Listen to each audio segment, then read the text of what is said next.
Кел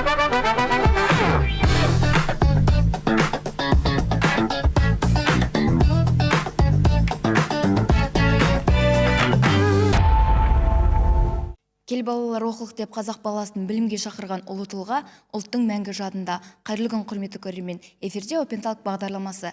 Біз Ыбырай Алтынсариннің 185 жылдығына орай Қостанай қаласына арнайы келіп, музейімізде подкаст жүргізгелі жатырмыз. Эфир жүргізушісі мен Айдана Ертуғанқызы және де Нұрайлы Мақылбекқызы. Бүгін біз дара тұлғамыз Ыбырай Алтынсариннің тарихын зерттейтін боламыз, және артымыздағы макетке көңіл болатын болсақ, бұл жерде қазақ және орыс мектебінің ашылуы айтылған. Біздің бүгін қонағымыз Сәлеметсіздер ме? Мен есімім Ұлжылға Жұмабай Маратқызы.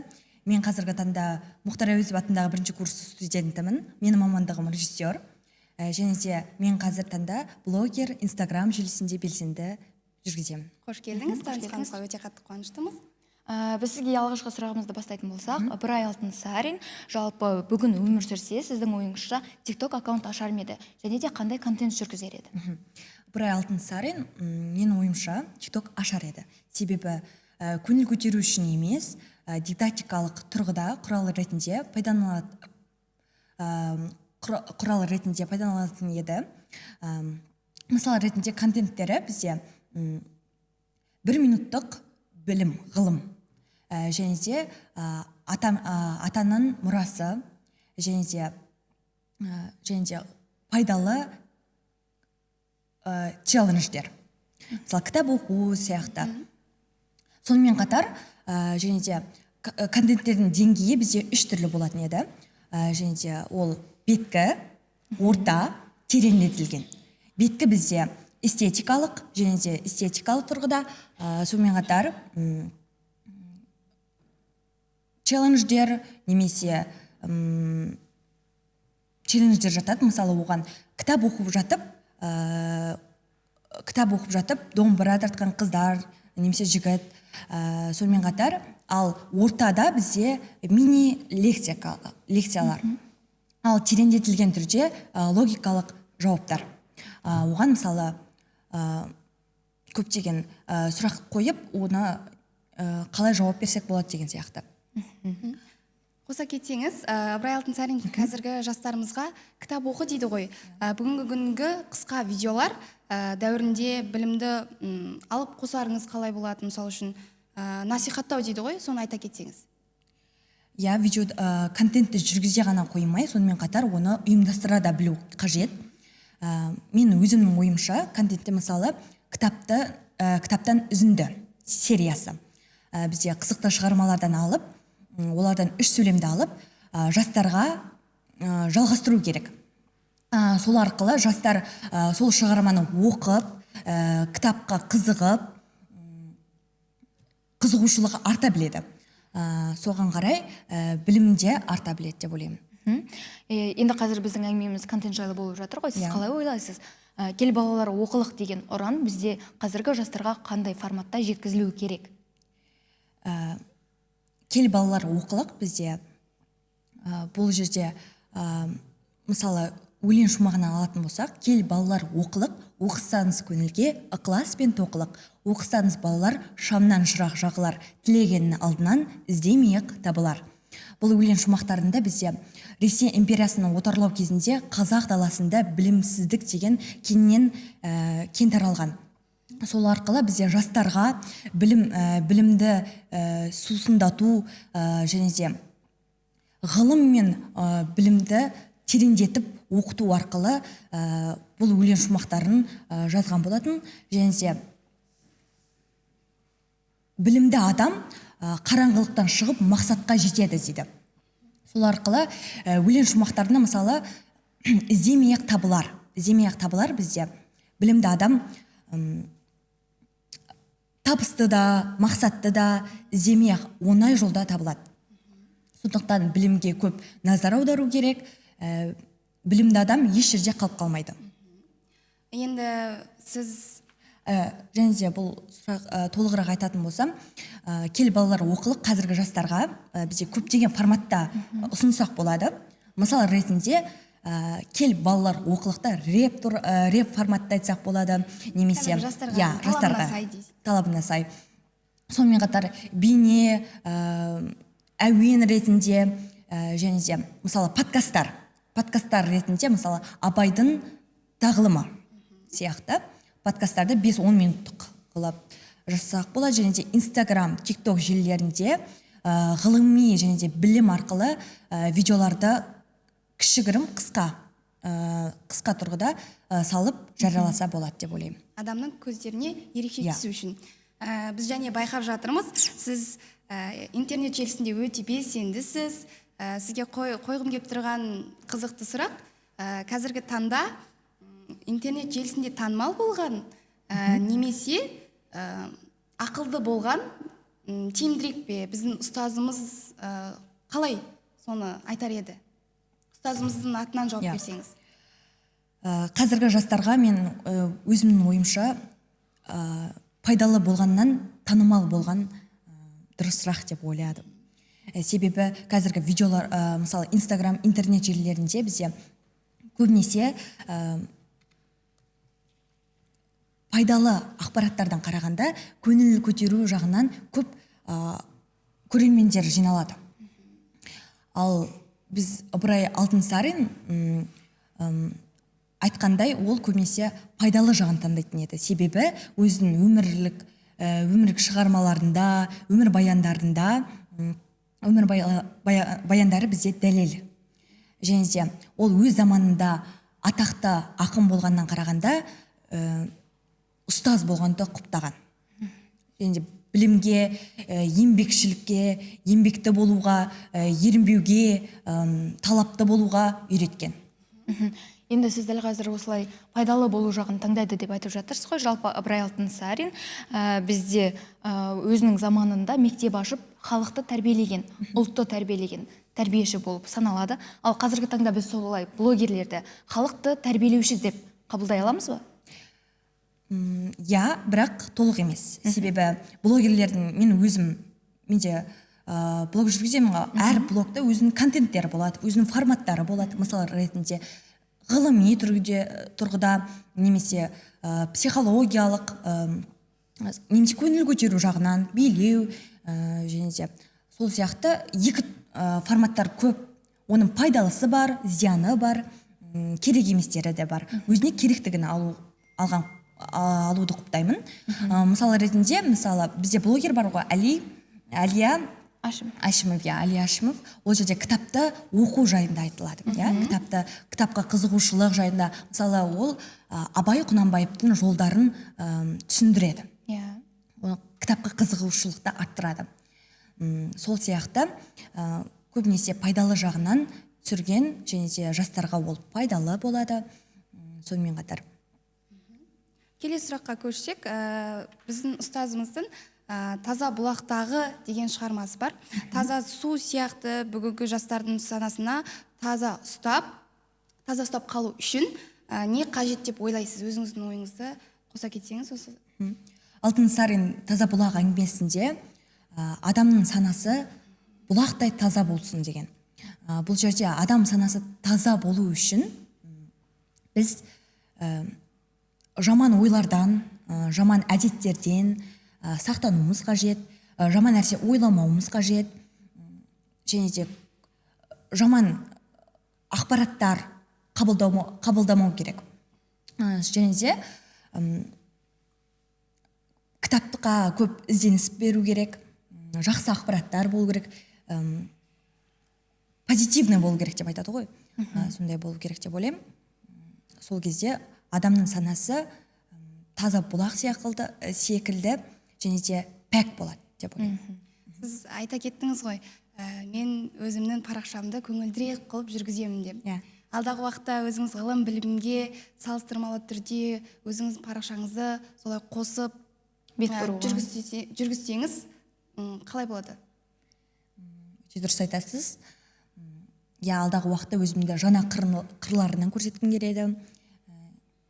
Көңіл көтеру ғана емес, сонымен қатар білімге, және де өзімнің, мысалы, қазір мен оқып жатырмын режиссер мамандығында, жаңа қырымды көрсетіп, актерлік шеберлігімді көрсетіп, жаңа жақтардан көрсеткім келеді. Рахмет сізге.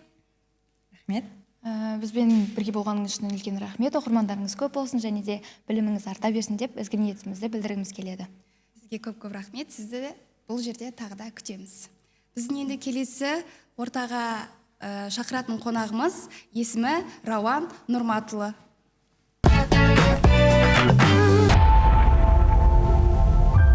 Өзіңіз таныстыра кетсеңіз. Қош көрдік. Есім Рауан. Қазіргі уақытта Мұхтар Әуезов атындағы Оңтүстік Қазақстан зерттеу университетінің 4-ші курс студенті боламын. Ақиқат пікірсайыс орталығының мүшесімін. Аға, енді көп созбай бірден сұрағымыздан бастасақ, жалпы егер Ыбырай Алтынсариннің бұрынғы еңбектері болмағанда, қазіргі таңда білім беру жүйесі қаншалықты қиынырақ болар еді? Өте қиын сұрақ. Себебі Ыбырай атамыздың еңбектері болмаған кезде ол бір заманда өзгерістер, дамулар болмайтын ба еді деп ойлаймын. Себебі біздің дамуымыздың, алға қарай жылжуымыздың негізгі кілті ол білім болады. Ал жастар білімді ала алмаса, халық білімге қолжетімді болмайған болса, бізде даму тежелу мүмкін еді. Және осының нәтижесінде бізде бірнеше жылдарға бізде халықтың білімге ұмтылуы азайып, білімді алғысы келмеуі де мүмкін болатын еді. Яғни дамуымыз бірнеше жылдарға қалып қояр ма еді деп ойлаймын. Мен сізге толықтай қосыламын.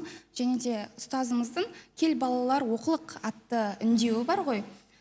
Сол кезеңдегі жастар үшін қаншалықты өзекті болды?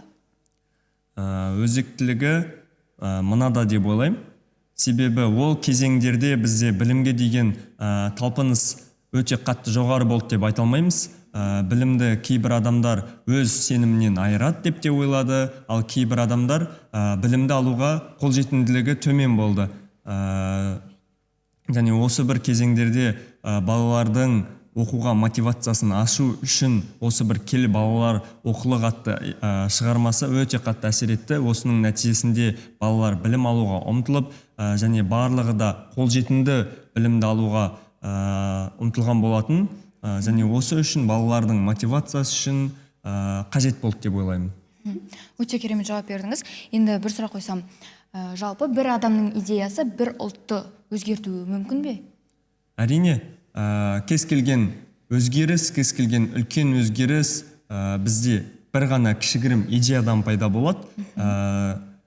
Ыбырай атамыздың ситуациясында, мысалында біз білімге қадам басу, ол біздің дамуымыздың негізгі өзгерістердің кілті ретінде қарастыра алатынымызда. Және осы идеяның арқасында біз білімге қол жеткізе бастадық, ал білім біздің барлық өзгерістерімізге негізгі жол ашушы, негізгі бұлақ болады деп айта аламыз. Ыбырай шығармашылықтарындағы кейіпкерлер арқылы қандай да бір адамдық құндылықтарды насихатталады? Ыбырай атамыздың шығармаларында адамдарға негізгі беретін құндылық ол бізде білім, еңбек, адамгершілік. Енді бір мысал келтіріп өтетін болсам, мұнда бізде Ыбырай атамыздың «Бай және жарлы баласы» атты шығармасының мысалында екі бала болады, Асан және Үсен. Ыбырай атамыздың шығармасы бойынша, яғни бай баласы Асан ешқандай өмірден қатты қиындықтар көрмеген, өмірі жалпы айтқанда жайлы өткен бала. Келесі Үсен атты кейіпкер, ол бізде жарлы баласы деп аталады. Және екеуі дос болып бір күні ойнап жүрген кезеңде бізде ауыл көшіп кетеді екен. Сол бір кезеңде балалар көшіп кеткеннен кейін екі түрлі ситуацияға түседі. Асан бізде қайғырып, өзін жайсыз сезініп, әрқашанда өзі жылап солай келтіретін болса, ал Үсен ол ситуацияға тұрақты түрде қарап, сабырлы түрде қарайтындығында екеуін екі түрлі сипаттап береді. Енді бұл жерде екеуінің әрекеттері де осыған байланысты екі түрлі болады. Бірі жылап, әрқашанда өзінің келесі қадамдарын білмесе, екіншісі сабырлықпен білімге салып, барлық қиындықтардан шығуға ұмтылады. Енді бізде бұл шығармадан түйетін негізгі ой, балалардың жалпы тәрбиесі кезеңіндегі білімнің, адамгершіліктің, еңбектің жоғары болуы біздің қаржылай жағдайымыздан, әлеуметтік жағдайымыздан қарағанда негізі маңыздылығы басымырақ болады, және байлық көзі осы болады деп айтқысы келген екен. Рахмет. Сіз дәл қазір ұлдар туралы айттыңыз. Енді тақырыпты қыздар жағына бұратын болсақ, жалпы Ыбырай Алтынсариннің қыз балаларын оқытуға келгендегі көңіл бөлуі неге тарихи маңызға ие болды? Ырғи қазақ мектебінің, қыздар мектебінің ашылуы бізде тарихи маңызға ие бола алды, себебі бірнеше тарихи ситуацияларды өзгерте алды. Ыбырай атамыздың бұл мектепті ашудағы негізгі ұстанымы бізде білімді ана, ол білімді ұлтты тәрбиелейді. Осы бір принциптің арқасында біз қыздарымызды білімге жетелей алсақ, білім ала алса, олар болашақ ұрпақты дәл солай білімді етіп тәрбиелейді деген принцип ұстанды. Ол бірінші өзгеріс. Екінші тарихи өзгеріс ретінде жалпы әйел баласының қоғамдағы орнына өзгеріс енгізе алды деп ойлаймыз. Себебі ол кезеңдерге дейін біз білеміз, тек қана жігіттер білім алып, медреселерде ауыл молдаларынан білім алып келген болатын және қолжетімді бола алмады. Ал осы бір қыздар мектебінің ашылуының нәтижесінде қыздардың қоғамдағы рөлі айқындала бастады, нығыздала бастады. Осының арқасында қыздарда білім алды және білімді ұрпақты тәрбиелеуге де көшті деп айтсақ болады. Енді сіз идея жайлы айтып отырсыз ғой.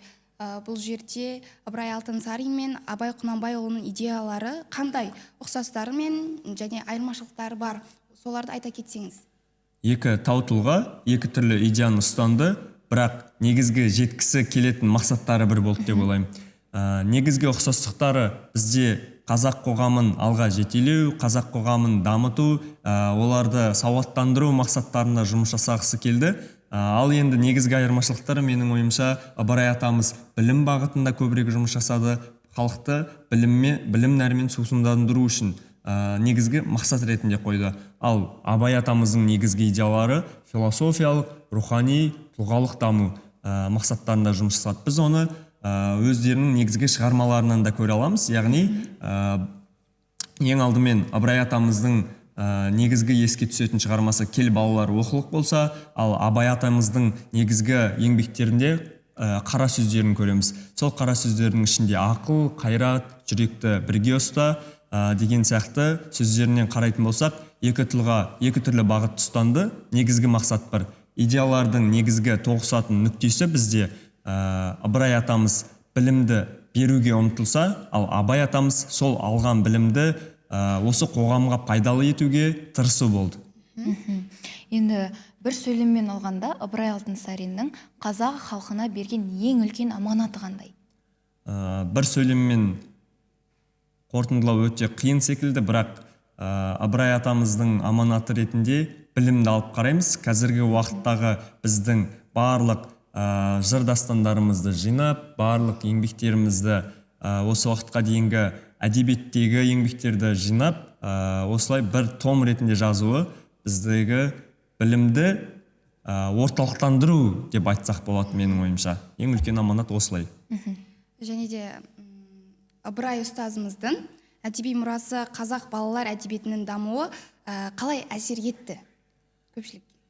Көпшілікке әсері бізде ең алдымен қазақ хрестоматиясы еңбегіне қатысты мысал келтіретін болсақ, осы хрестоматияны жазу барысында бізде 4 бөлімге бөліп, оның ішінде мақал мәтелдер, әдебиет және де ересек адамның бейнесі деген секілді бірнеше бағыттарды қамтудың арқасында бізде қазақ әдебиетінің жалпы құрылымын қалыптастыра алғандығында, осының арқасында балалар тек қана бір ғана бағытты ғана қамтып отырмай, және де бүкіл әдеби образдарды қалыптастыра алды. Екінші еңбектеріне байланысты бізде бұл Ыбырай атамыздың жұмыс жасаған негізгі бағыты ашқан мектептерінің өзгешелігі физика ғылымдары секілді барлық ғылымдарға назар қоя алғандығында, жаратылыстану ғылымдары деген секілді балалар тек қана базалық білімді ғана алып қоймай, ғылым деңгейінде де жұмыс жасай алғандығында. Рахмет. Үлкен рахмет. Енді сіз қазір тәрбие сөзін тілге тиек етіп отырсыз ғой. Ыбырай Алтынсариннің жазбаларында, еңбектеріндегі тәрбиелік мән қазіргі жастарға қалай ықпал етуде? Ыбырай атамыздың жалпы жеткізгісі келген идея қазіргі уақытқа дейін өте актуалды. Себебі бізде айтамыз ғой, білім инемен құдық қазғандай. Ол бізде ешқашан таусылмайтын құндылық деп есептесек те болады. Енді сол бір кезеңдерден бері білім негізгі даму көзі болып келе жатқандықтан, қазіргі уақыттағы жастарда өз білім алуын ешқашан тоқтатпау керек. Қазіргі уақытта жастарда өз білімін нығайтып, алға қарай дамуға ұмтылу керек, және осы білімді ұлтқа пайдалы етуге тырысу керек. Және бұл идея әрқашанда актуалды бола береді, себебі білім ешқашан таусылмайды, және ол білімнің пайдасы арта беретіндігінде. осылай мен білімнің жалпы барлық уақытта актуалды болады деп ойлаймын. Енді Ыбырай ұстазымыздың шығармаларында көтерілген мәселелер дәл қазіргі таңда шешілді ме? Енді біз толыққанды шешілді деп айта алмаймыз, себебі қазіргі уақытта да білімге ынтасы жоқ жастар бар, білімнің толық пайдасын түсіне қоймағандар да бар. Сол үшін толық шешілді деп айта алмаймыз, бірақ сол бір кезеңдерден бері әлде қайда өзгерістер бар. Көп бөлік білімнің негізгі күшін, білімнің негізгі пайдасын түсіне бастағандығында. Себебі қазіргі заманда біз айтамыз, білекпен салысатын емес, біліммен салысатын заман деп. Сол үшін де білімнің маңыздылығы артқандығын халық та түсініп жатыр деп ойлаймын. Енді қазір сіз үшін бір қиындау сұрақ болуы мүмкін. Сіз үшін қазіргінің ыбырайы кім? Өте қиын сұрақ екен. Қазіргі уақытта бұл салада, білім саласында жұмыс жасап жатқан қазақ тұлғалары өте көп, бірақ өзім айтқым келетін тұлға қазіргі уақыттағы Қазақстан Республикасы парламентінің мүшесі, оқу ағарту министрі болған Асхат Аймағамбетовті айтып өткім келеді. Дәл Ыбырай атамыздың образында тек қана бізде білім берумен ғана шектелмей, ол білімді барлық қазақ даласына таратумен Ыбырай атамыз жұмыс жасады ғой. Дәл осы бағытта Асхат Аймағамбетов та жұмыс жасап келе жатыр. Өзі ұстаз, өзі мұғалім, университеттерде жұмыс жасап жатыр, және сонымен қоса білім саласында да еренбей еңбек етіп жатқан тұлға болғандықтан, қазіргі уақыттың ыбырайы ретінде менің ойымша Асхат Аймағамбетовті алып көре алатын сияқтымыз. Рахмет. Сізбен келісеміз. Енді эфирімізді аяқтасақ, уақытыңызды бөліп келгеніңізге рахмет. Қызықты ақпараттармен келдіңіз. Сіздерге де тыңдағандарыңызға рахмет. Қош, сау болыңыздар, келесі кездескенше. Сау болыңыздар.